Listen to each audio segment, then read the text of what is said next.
Safety and Transportation Committee meeting to order. I'd be looking for a motion to approve today's agenda. So moved. Moved by Bear, supported by Duckham. All in favor, say aye. Aye. All opposed, passes unanimously. Takes us to the first opportunity for public comment. Is there any public comment? Any public comment? Last opportunity for public comment. Seeing none, public comment is closed. Takes us to item 4A. Be looking for a motion to approve last month's meeting minutes.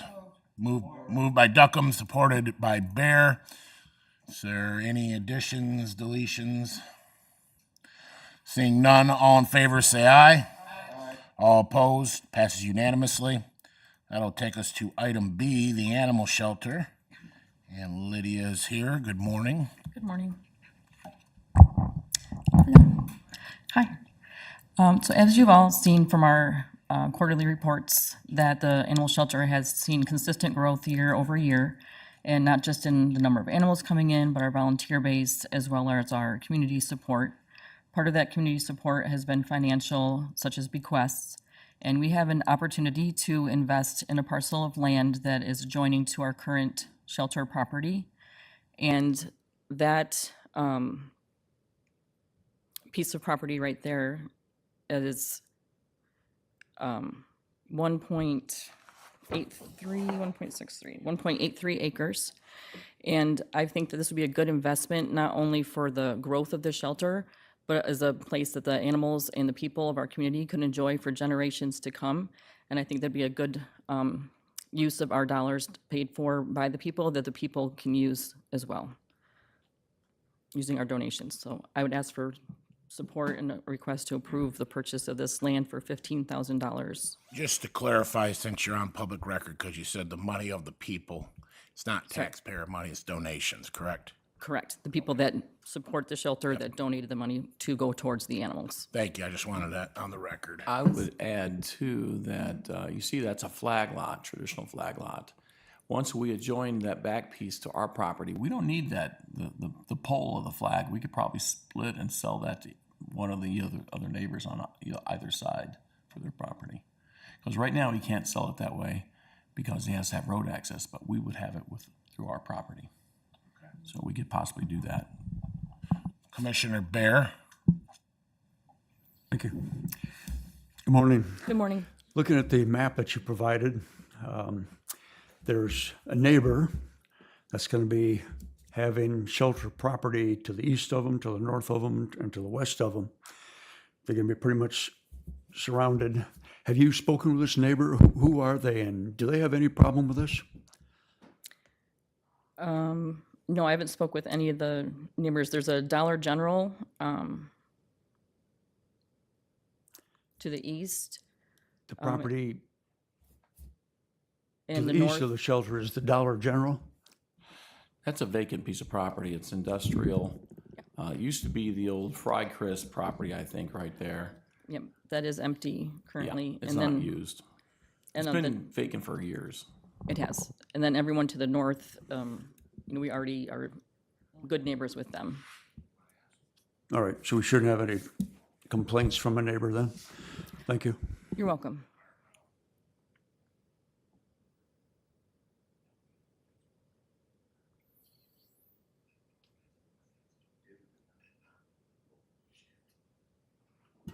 Commissioner Pileski had some concerns, so we're going to let him. Thank you, Mr. Chair, for the courtesy of allowing a non-committee member to question or comment. I mean, I would think that with respect to any property acquisition, we would want to know any environmental contamination potentials, and especially something adjoining a formerly commercial/industrial site. So the price may be low, but sometimes it's a reason that it's low. And I would counsel knowing what we're buying by having some kind of environmental evaluation done. Thank you, Mr. Chair, for the opportunity to comment. Administrator Overton. Yeah, I concur. We'll do a phase one. Generally, a phase one is what they do. Well, you know what a phase one is. Do a phase one on it, and you don't do anything more than that unless you find something there. Our expectation is that it's not. It's low because, frankly, the guy wanted 4 times that money, 2 years ago, and we told him no, we aren't interested at that price. He's not been able to sell it. It's a flag lot, and therefore, that's why he's come back to us with such a low price. But yeah, clearly, a phase 1 is in order, so we will do that. If the board is inclined to allow us to buy it, that would be part of the sale. We would do a phase 1 before we signed a deal, close the deal. Commissioner Snell, did you have questions still? Yeah. Okay. Looking at the map and everything, and a significant amount of that property is access. Thank you, sir. So there's a significant amount of property there, about 0.7 of an acre, that is the 66 by 300, 500, whatever it is.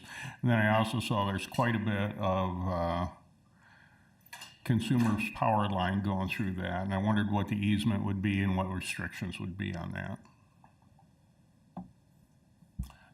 Frankly, we can't build on that property back there with which is part of the reason he's not able to sell it.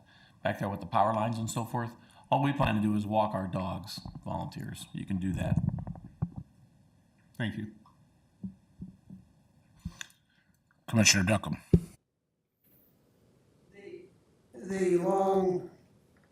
The easement coming out to The pole.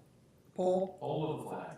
okay, the pole, you're talking about selling that after we buy it? We don't have to, but my expectation would be if it has any value to either neighbor, you may as well split it and sell it to them. It has no value for us. Okay, just want to understand that, thank you. Okay, this is showing up here as an action item today. Commissioner Bear. Based on comments and commissioner comments and Administrator Overton's comment, are you saying that the final sale of this would be contingent upon finding no problems with the phase 1 environmental assessment? Or would you do that assessment before we put an offer on the purchase? Well, we actually already have an offer. He came to us with 15,000. We said, "Oh, we think that would be a good purchase. We'll go to the board and see what their feeling is." So we would go ahead and, if the board authorizes it, we will go ahead and proceed with the phase 1. And if that phase 1 is clean, we will go ahead and purchase the property for $15,000. Did your offer to purchase state that it is contingent upon a clean phase 1 environmental? No, standard practice, but no. If you didn't state that in your sales offer, then how can you enforce it now? Easy. Pardon me? It's easy. We don't have to buy anything. You guys can say no, and I don't have to buy this. This is not an issue. Commissioner Duckham, you had something to add? We don't have to buy it. If the phase 1 come up a negative, we just back out. Okay, I just want to get stuck with the cleanup by accident. Well, considering that, with the phase 1 being study done, the money's already been donated, I'd make a motion we proceed. You're making a motion to forward to the full board with recommendation of approval? Yes. Okay, moved by Duckham. I'll support. Could you post the vote, please? Any discussion before we vote? Commissioner Williams. So I have no problem with the purchase of this, but I guess I want to be sure that as we have the discussion about the phase 1, does that need to be a part of the motion? Well, this is going to the full board. This isn't being approved today. Right, but does the language need to be in the motion regarding the phase 1? There's no reason not to put it in the motion, upon contingent on successful phase 1. I didn't hear you, I'm sorry. Yeah, go ahead. You can put that in motion. It doesn't hurt it either way. Bottom line is, we're not gonna buy the property, and they won't be able to do a phase one before next week, so this will be this month, but not next week. But it'll go to the board anyways. So do we need to amend Commissioner Duckham's motion by Robert's Rules of Order there? Well, if you want to, you can, yes. Right now, you have a motion and support on the floor. Okay. Is there, I will accept the amendment if people want to do it. It doesn't really affect the way I look at it. okay? Would you like to offer that amendment, Commissioner Williams? So, Okay, support? All right. So now are we voting on just the amendment? Okay, so first, we have to take that old vote off. We'll be voting on the amendment. Is everyone clear on that?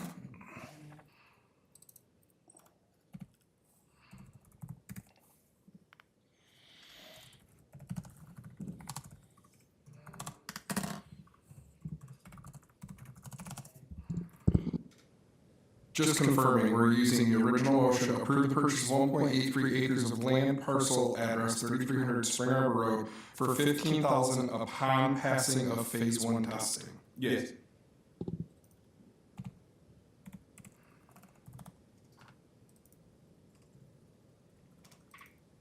The vote's been posted. I don't have it. You don't have it?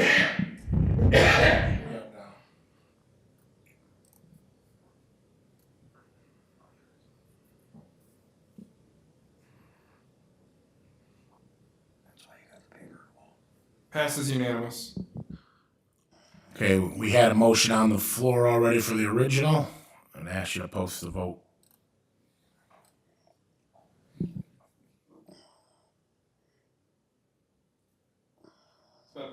It's been posted.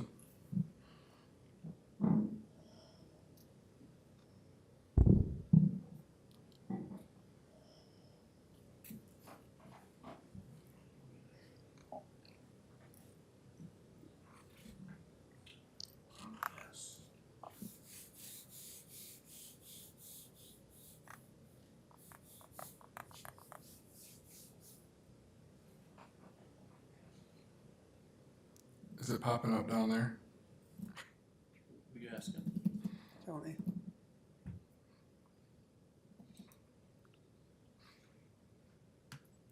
It's not popping up. Can I get a? Yes. Passes unanimous. Thank you, Lydia. Thank you very much. All right, I gotta give my laptop a second to reload here. That'll take us to item C, Circuit Court 2024 Semi-Annual Statistics. Hello, Charles. Good morning, board members and Mr. Overton. How's everybody this fine, cool, fall-like Monday after a summer-like day yesterday? It was kind of a invigorating walk over from the courthouse. I'm here to answer any questions you may have on our semi-annual statistics.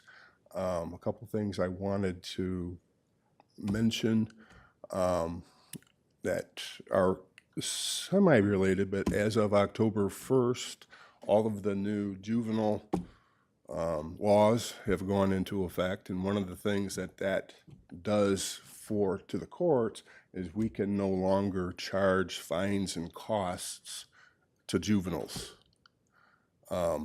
And it also makes any fines or costs that were assessed prior to then we have to write those off, which we actually already have.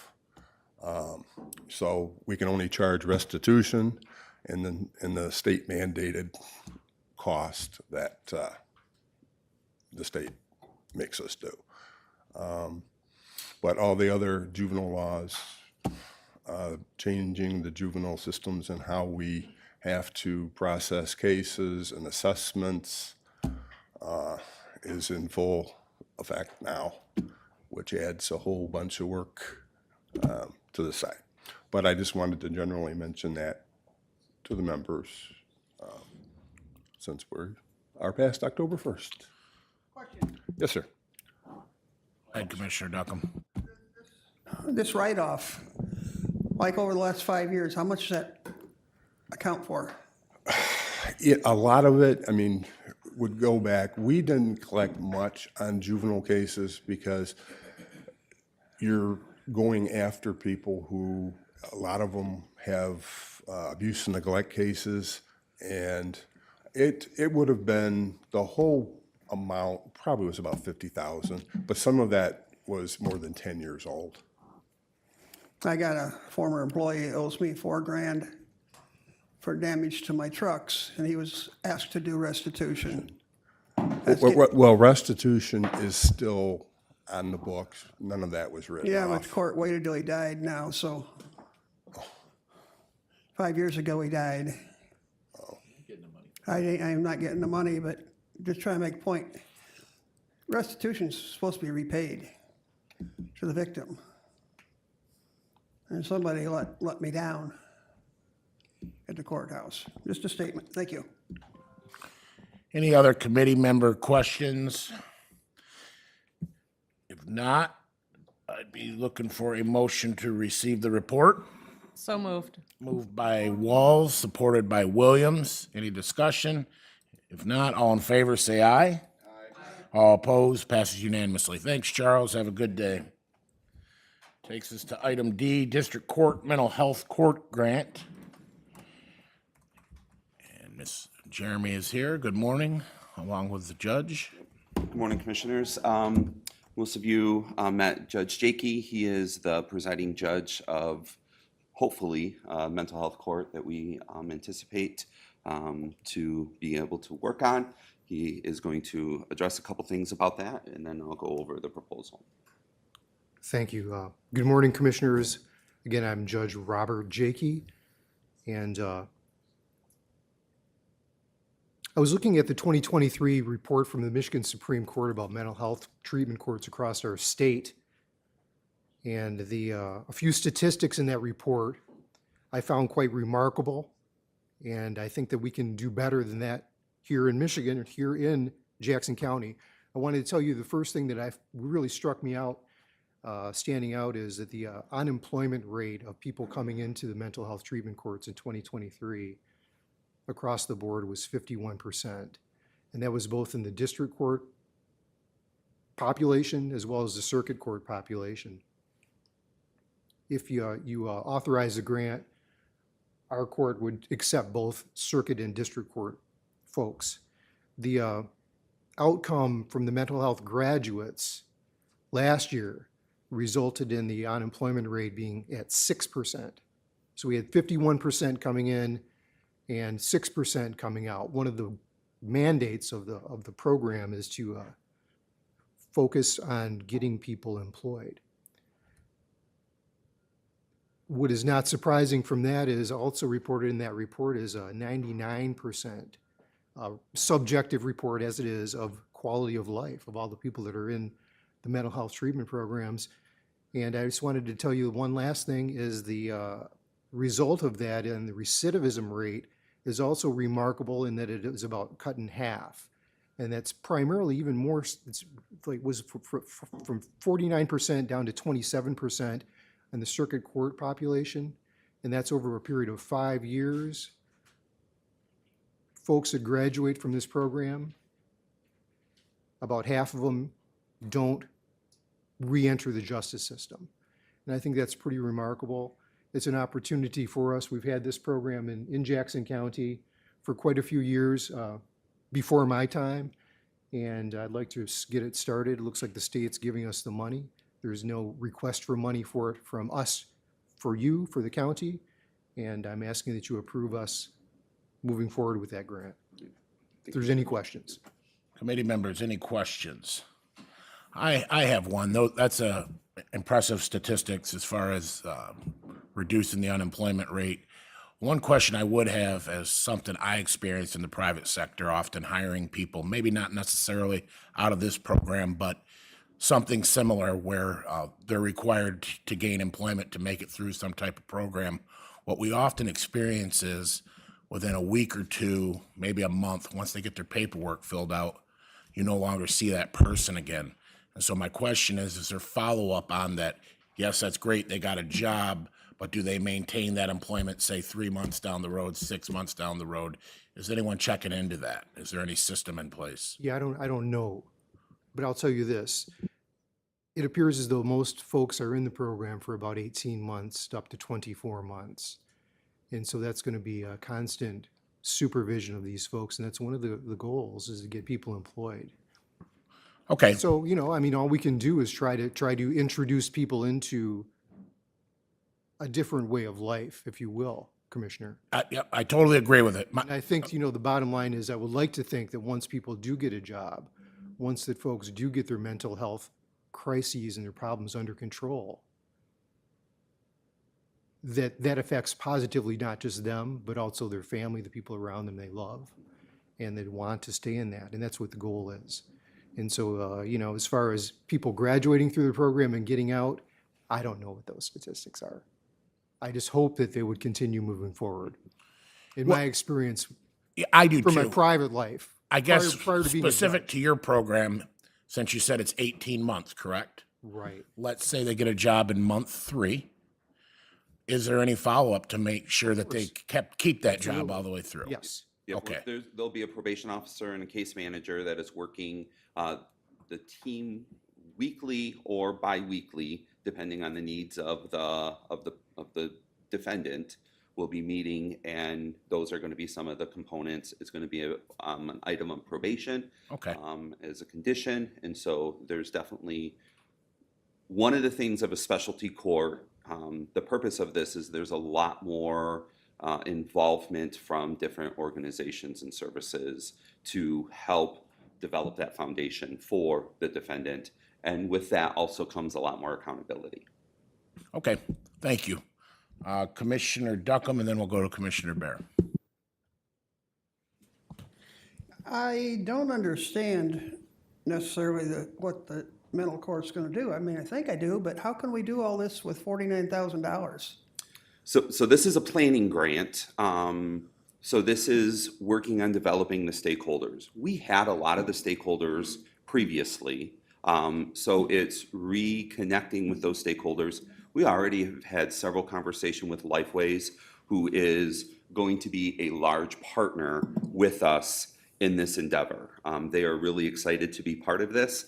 And so this next 6 months is working on just doing, we have policies and procedures. There's training specifically that's required for Judge Jakey and the mental health court staff when we get there. And those things are happening over the next 6 to 9 months. And then the last 6 to 3 months, we will have a soft opening, if you will, a soft utilization of these services to then hopefully, and we've already talked with SCAO, that if they are giving us a planning grant, the likelihood is very high that then come October of next year, we will be fully funded for then a full operation. This amount is sufficient for the planning component that we are anticipating and working towards this next Okay, year. and if we accept the $49,000 and do the planning component of setting up a mental court, next October, who pays for the mental court operation? So that still will be SCAO. So again, we had for about 13 years a mental health court that was running in Jackson County. Judge Claren held that before. During that 13 years, it was 100% funded by the state through the state court administrator's office. So Okay. that is the standard. There's over 40 throughout the state already that are operating. Those all are currently 100% funded by the Well, state. I'm not gonna say that it could be a good thing. I'm just wondering, as we accept the $49,000, next year, are we gonna be on the hook for $200,000 to operate the court now? No, and if that were the case, we would not be running the program. We would be working on other funding, but this truly is a grant-only funded Just for program. planning, just for planning. All right, thank you. Yep. Commissioner Bear. Thank you. So this is 100% funded for the first year, and you say it's anticipated to receive full funding on into the future. How How confident are you that we will get that future funding? Very confident. We have 13 years experience from when we had it before.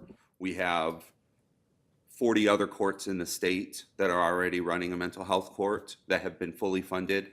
And we had then received confirmation from our grant liaison that if they did not feel like we were prepared, ready, capable of handling this mental health court, they would not have approved the planning grant.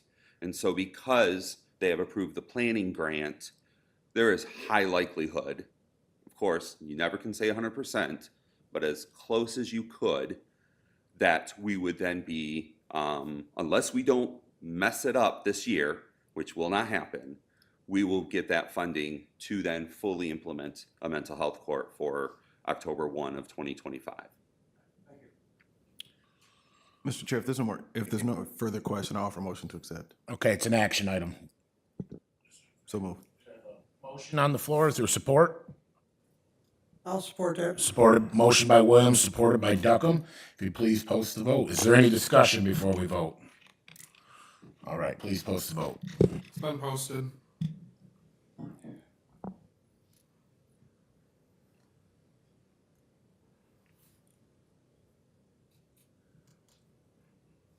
Passes unanimous. Thank you very much. And that takes us to. Thank you, Commissioners. Thank you, sir, or Your Honor. Takes us to the semi-annual report. Good morning again. You have my report in front of you. Before I take questions, just want to kind of point out a couple different things. We're running about 4.5% above revenue this year, anticipated revenue. Obviously excited for that, and then about 2.5% below expenses. For our caseload, you just have the raw numbers, but just kind of converting over, we're running about 11% above in criminal cases and about 24% higher in civil cases for the year over last year. Unfortunately, we're running a little over 7% less than our for traffic over last year. So for a total of 5% above year over last year for caseload numbers. Any questions? We'll start with Commissioner Duckham. You cite that you're above budget? Yes. Okay. I'm hearing through a grapevine that it's not odd, it isn't frequent, but quite often the prosecutor isn't ready to go with his case, so we have to wait a couple more weeks or just plain dismiss the case because the prosecutor's office hasn't been ready. Does that cost you money? I mean, we've operated everything up to a trial. So I don't know. I'm not in the courtroom every day. I'm not in the courtroom with the judges, obviously. Whenever there is a delay, whether it's the prosecutor's office, whether it's the public defender's office, whether it's witnesses that are unable to be here, whenever you do something more than once, there always is a cost to it. So whenever there is a delay, the judge's time, the staff, us needing to resend out notices, we duplicate those services that we've already done every single time. So there always is a cost to rescheduling or adjourning a hearing. As to the why, or I don't have that information. Well, I don't necessarily mean why, but when we do this, the court does this, it costs $500? Any idea? I mean, I don't know. I have not done the analytics on that to determine what per case, and it's going to change on whether it's a civil infraction, whether it's a criminal case or a civil case. It all is different for that. I have not done the analytics to break that down. Are there any other committee member questions? Commissioner Williams. Thank you, Mr. Chair. So my question you kind of already answered, but I just want to make sure that it's clear. So in past presentations, you mentioned that since using Zoom, that appearances have been much higher than normal. Are we still experiencing that same rate? Yes, having a virtual option for our cases has definitely helped a lot of the parties for both attorneys, prosecutor and public defenders, plus then, or defense attorneys, plus then the defendants or plaintiffs that are involved with the case, sometimes even witnesses. So that definitely has improved access for overall everybody to utilize the services. We still unfortunately have failed to appear on Zoom, and you sit there and you call a case and nobody is there. But to have a specific percentage that it's increased or decreased, we don't track that, but the feeling is overall, well, I guess we know that we are providing better access to all users of the court by allowing virtual appearances. There's the feeling that there is more, less fail to appears by being able to provide a virtual option. And this tool will continue to be utilized, correct? Yeah, that is the new way for moving forward. The state court administrator office, as well as then the Supreme Court, has created new court rules that has established that as often or as much as you can, we still are to be able to use, or we still should be using virtual hearings. There are some case types that just don't work. Our civil docket for landlord-tenant and small claims and general civil lawsuits, that is heavily done via Zoom. A lot of our arraignments, especially with the jail, that is being done 100% remotely as well. Thank you. Nothing further, Mr. Chair. Thank you. Any other committee member questions? If not, I'll be looking for a motion to receive the semi-annual report. Moved by Bear, supported by Williams. Any discussion? Seeing none, all in favor say aye. All opposed, passes unanimously. Thank you, Jeremy. Have a great Thank you. day. You all have a great day. Takes to item F, airport tuck pointing hangar 201 ARPA funding. Good morning, Juan. Morning, Chair Cuddy. Most of you are aware that we tried doing a tuck pointing job on hangar 201, and we had money in the budget for 2024. That money had to be reallocated to a different project. About a month or so ago, we did find out that there was going to be some money available that could be used for completing the tuck pointing job. And so speaking with the department, with the facilities department for the county, they mentioned that DC Byers is a contractor that is working on the control tower project. So we were able to get him to give us a quote. And we tried to get additional quotes from other contractors. We have not been able to have anybody else come and show up. I did include in the package the quote that we got last year from, that was the low bid.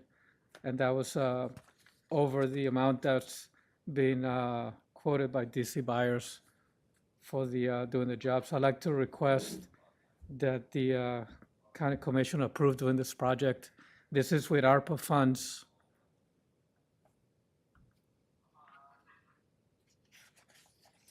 If there's no question, Mr. Chair, I offer motion to accept.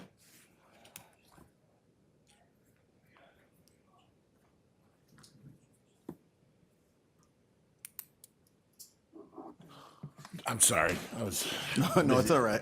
Commissioner Williams. Oh, no, it's fine. I was just saying if there's no further question, I'll offer motion to accept the bid. Got a motion by Commissioner Williams. Do I have a second? Supported by Commissioner Duckham. This will go to the full board. Is there any discussion? If not, could you please post the vote? It's been posted.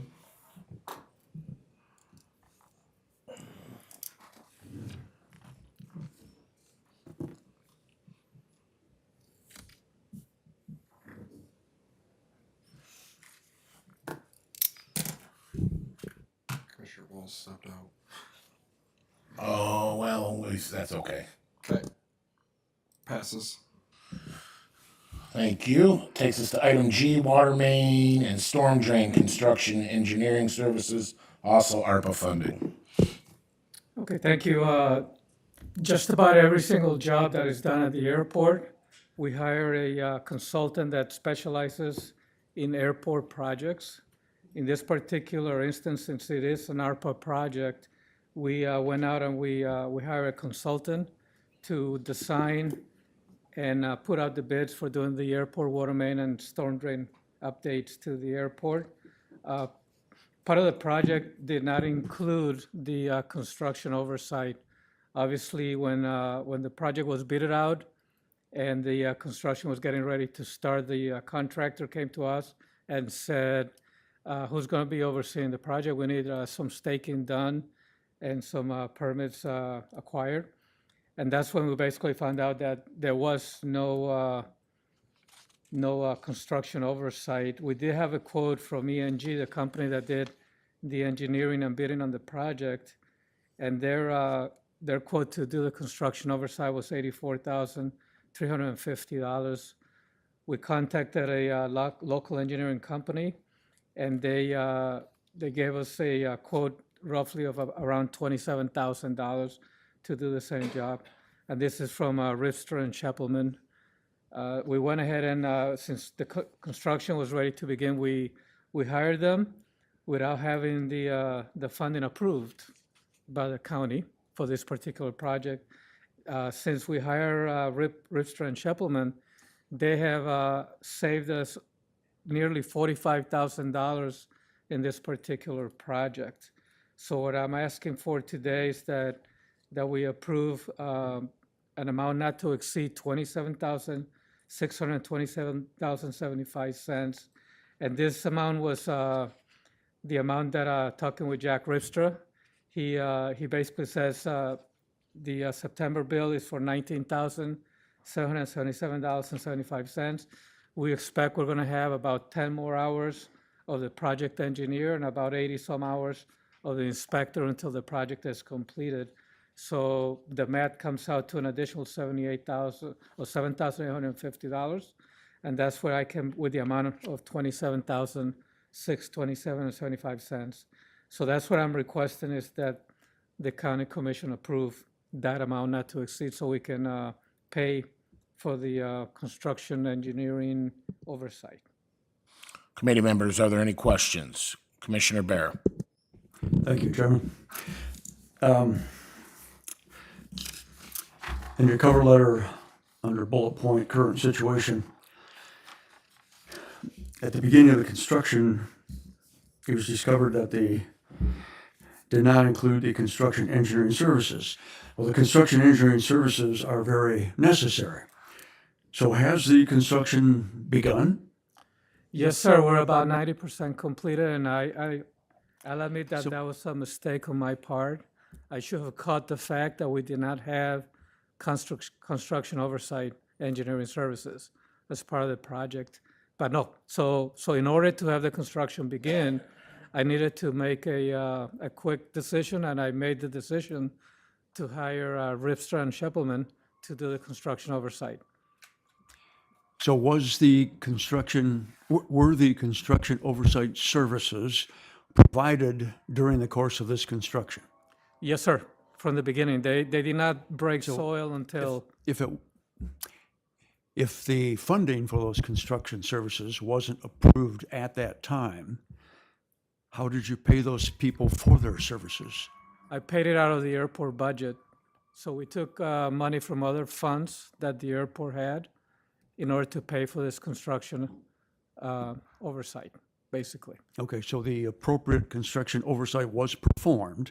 Yes, sir. And this action will just help you return the money to the other funds that you borrowed it from? That is correct. Thank you. Any other committee member questions? If not, I'd be looking for a motion to forward to the full board with recommendation of approval. Moved by Bear, supported by Duckham. Any discussion? Seeing none, if you'd please post the vote.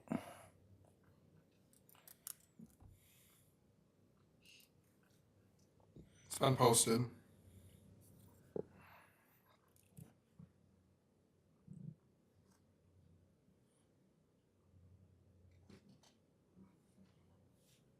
Passes unanimous. Thank you. It takes us on to item H, Airport MDOT Sponsor Contract Number 2024-0814. Okay, thank you. This is a project, a federal, state, local project that has been on the suspense file for almost a year because there was no funding available from the FAA. The FAA finally came with the funding about 3 weeks ago, and so we're proceeding forward. We're bringing this project to the county for approval. The project goes back to 2022, and that's when the county commission approved the design phase of the project is to rehabilitate taxiway Bravo at the airport. The project went out for bids in January of 2024, and the bids came back. We talked to the winning bid company, and they agreed to just wait and see if the FAA was going to come with the funding. And all bids that we put out, they do have the statement indicating that if there is no FAA funding, then the project will be canceled, since they pay over 90% of the project cost. So the contractor is aware that it is probably too late to have the project done in 2024, and they're willing to wait until 2025. However, we do need to sign all of the contracts so that we don't lose the money from the FAA. And that's why I'm here today, is to request that the county commission approve this project. The total amount is $620,806.06. And the local share for that will be $31,000, which has been approved already by the county commission. Committee members, are there any questions? If none, be looking for a motion to forward to the full board with recommendation of approval. I'll make that motion. Moved by Duckham, supported by Walls. Any discussion? Seeing none, if you could please post the vote. It's been posted.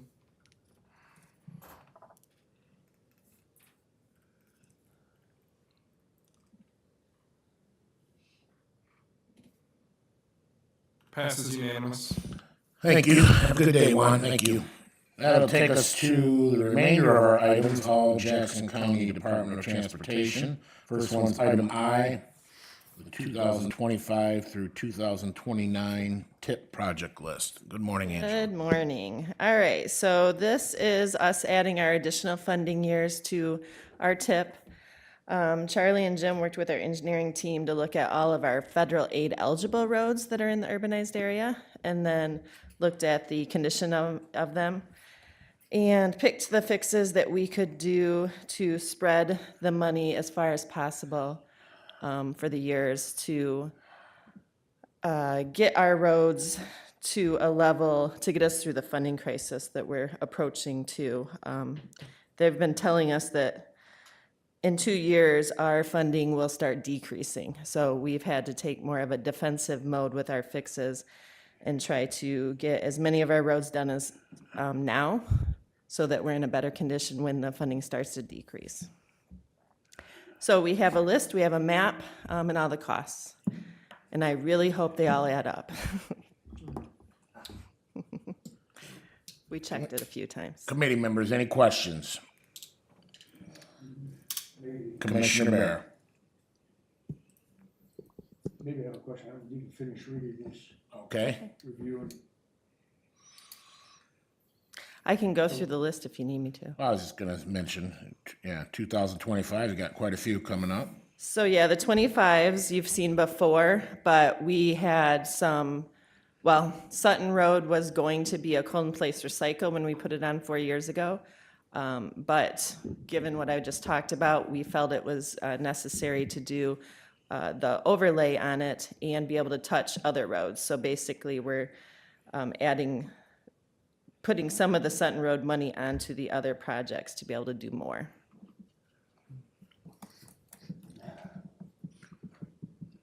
Yep, you still have the floor, Commissioner Bear. Good morning, Angela. Morning. The $1,117,000 local matching funds, what is the source for those funds? That is our MTF fund. Your fuel? Yep. Thank you. Yes. Any other questions? If not, be looking for a motion to forward to the full board with recommendation of approval. So moved. Moved by Duckham, supported by Bear. Is there any questions? If not, all in favor say aye. Aye. All opposed, passes unanimously. Takes us to item J, Napoleon, Hoyer, Reynolds, and Blackman HMA overlay contract. So this is an MDOT contract for one of our federal aid grants to do a hot mix asphalt overlay on Napoleon, Hoyer, Reynolds, and Blackman. It also includes aggregate shoulders, guardrail, and pavement marking. Committee members, any questions? If not, I'd be looking for a motion to. So moved. Hold on, we'll get the motion on the floor. Motion by Duckham. I'll support. Go ahead, Commissioner Bear. Again, the local funding, 164,000, is that general fund or coming out of your fuel? Our MTF, our gas tax fund. Thank you. Okay, we have a motion on the floor. I'd ask you to post the vote. It's been posted.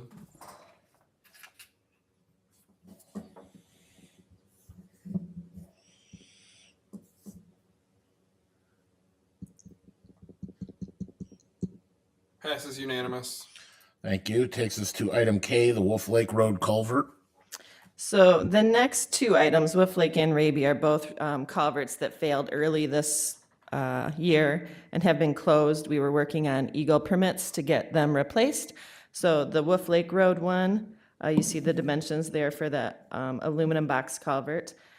We have a low bid to contact that we would like to purchase from, and Napoleon Township, it is on a local road, so they're paying 50% of the project. And their board already approved it? Yes. Okay. Any questions? If not, I'd be looking for a motion to. So moved. Well, excuse me, this is a committee action. So this is action today, Commissioner Bear. Still comfortable with the motion? Okay. Is there supported by Williams? Any discussion? Seeing none, if you please post the vote. It's been posted.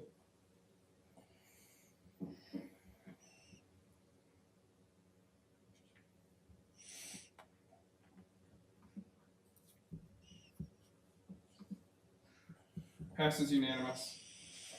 Thank you, and that takes us to the next culvert project on Raby Road in Norville Township. Yep, so this is also aluminum box culvert that we're asking to award to Contact, and Norville Township is paying 50% and has approved the contract. Any questions? Now I'd be looking for a motion of approval. So moved. Moved by Bear, supported by Duckham. Any discussion? Seeing none, all in favor say aye. Aye. All opposed, passes unanimously. And that'll bring us to final item, the monthly report. All right, so our monthly report for our grant projects, the Minard and Springport Roundabout is complete and fully open to traffic. We're working on our signal modernization projects at McCain and Robinson and then Horton and Badgley. The Mike Levine Trail is moving along slowly but surely. We got our MDOT review comments back. We're working on those markups, and then we're still waiting on the FHWA clearance for that project. But right now, it is in a January 3rd letting, as long as things go through with the FHWA like they should. For our local road projects, we're winding down Blackman Road. We've got some, or Blackman Township, sorry. We've got some pictures of the progress that we made this last month. Andrews Street out there, if you've drove it, looks pretty nice. We've gotten some compliments on that paving. And Blackman Road also, which I don't think we have a picture of, but was a force account grant project that was approved last year that our guys paved. And it looks really nice. The ride is nice out there. You should get out there and look at it. Tell them what a force account is again. Oh, sorry.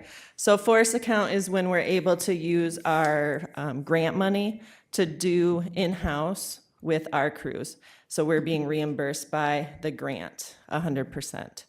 Well, no, we still have our 20% match, but instead of on a normal federal aid project, a contractor does the work and they get that 80% paying for their, or well, they get 100%, but they get all that federal aid to do the work. So we get reimbursed 80% of our costs.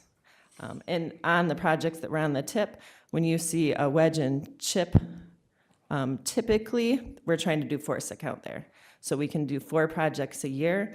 We never really tried to do it before because it's such a headache. The paperwork's a pain, but given the crisis we're in with funding, we're trying to do as much as we can.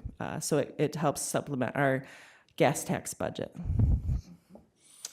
Then we moved to Columbia Charter Townships. So they're going plat by plat around the lake. So we're currently working in there, doing some deberming, getting ready for paving.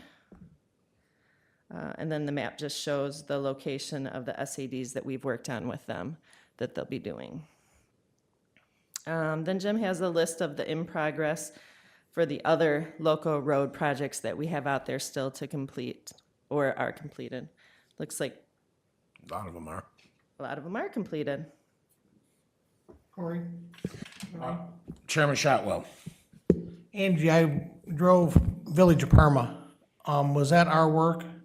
So engineering oversaw that, Okay, but contractors did the work, yeah. okay, that looks real good out there. I went out and drove it and made sure that I had some comments from some different people. And they wanted me to come out and make sure that certain corners and stuff like that. And I said, yeah, it looks good. I think that maybe we could go back and check it maybe a little bit and just make sure on Grove Street, from the entrances off of coming from Michigan Avenue. Grove Street's parallel to Michigan Avenue back there, and some of the corners just need to be packed, I think. Cleaned up. Otherwise, everything looks real good. You guys did a great job. All right, we can do that. Our chip seal this year is done, and all the roads are fogged and painted. They look nice. We did Elm right in front of our office this year because it needed it. And the road diet's in place. We haven't had any problems out there. It looks nice. I'm excited to do the Mike Levine Trail and get the rest of that road diet done. Otherwise, maintenance, pothole patching, we hit just shy of our 200,000 board approved budget for the contracted patchers last Thursday. So they are done and we'll be continuing on with our crews with the patching for the winter. I believe it was 9 open pothole requests, 9 or 6 as of Friday when I pulled the report. So we did a good job staying up on that and we will stay focused to try to stay up on it. Was that one company or multiple companies you were contacting? Two companies with 2 crews each. I just want to say in more than Leone, a couple of spots, those crews got a lot of compliments from the residents. So Yeah. Yes. So just so you know, good. I'm sure you did, but Yeah, they did a good job. We probably will look at trying to do that. It really helps having them focus on that while we do construction projects. So we might bring that to you guys again next year. We'll see. But that's the map of the roads they've done. Now there are roads they had to hit a couple times throughout the summer while they were patching. We have some safety patches we're able to do. We're doing, I think it's 200,000. 150 in material for some safety patches throughout the county here in the next month. Some of them are roads that we had to patch multiple times that are just deteriorating and unsafe. Brush mowing, we continue to try to focus on having 3 different mowers out there daily brush mowing. But as we've talked about, it's really overgrown, so it takes time to get a road mowed back to our satisfaction. But we only had 2 open service requests left from the month. And then the last page shows our Q Alert system report for the month, all the different the types of service requests we got, and then the action taken, how long it takes to close them. We closed 92 of them within 7 days. Which during construction season, that's good. Commissioner Bear. Thank you. Angie, on the slide, Mike Levine Lakeland Trail Project, You're waiting for final clearance from the Federal Highway Administration. Can you educate me, what does the Federal Highway Administration do with a pedestrian trail? Charlie, if I start to say it wrong, come bail me out, but I believe it's because of the crossing by I-94. It's because of what? Yep, because the trail's crossing underneath I-94, we have to have their review and approval. Okay, thank you. Minard and Springport roundabout. Yes. I got a question from a neighbor about water drainage.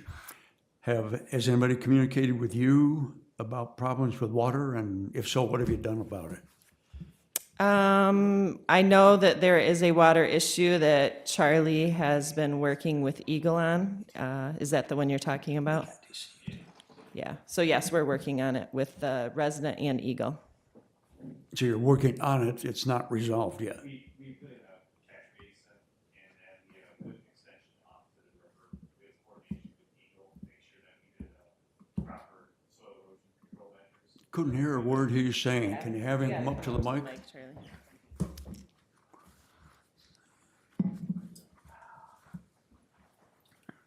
Yeah, there was a resident that reached out to us probably the first couple of weeks of construction.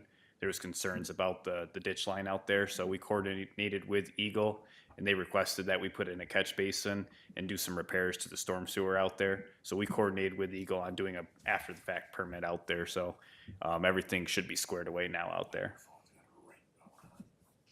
Okay, so you're still working on it? No, we're finished now. It's just paperwork right now. I'm sorry, can you get closer to the microphone? Now it's just finishing up some paperwork with Eagle, finalizing some stuff, but the field work is completed out there. Is the resident happy with the result? I believe so. She hasn't spoken out to us for the last several weeks. Thank you. Yep. Any other committee member questions? Commissioner Walls. Angie, I just want to let you know that my residents out in Grass Lake, Henrietta, and Waterloo have been very satisfied with the expediency of me calling in or giving you a direction of where they need help or patches in your response. So thank you. Good, thank you. I will pass that on to my staff. Okay, if no more questions, be looking for a motion to receive the report.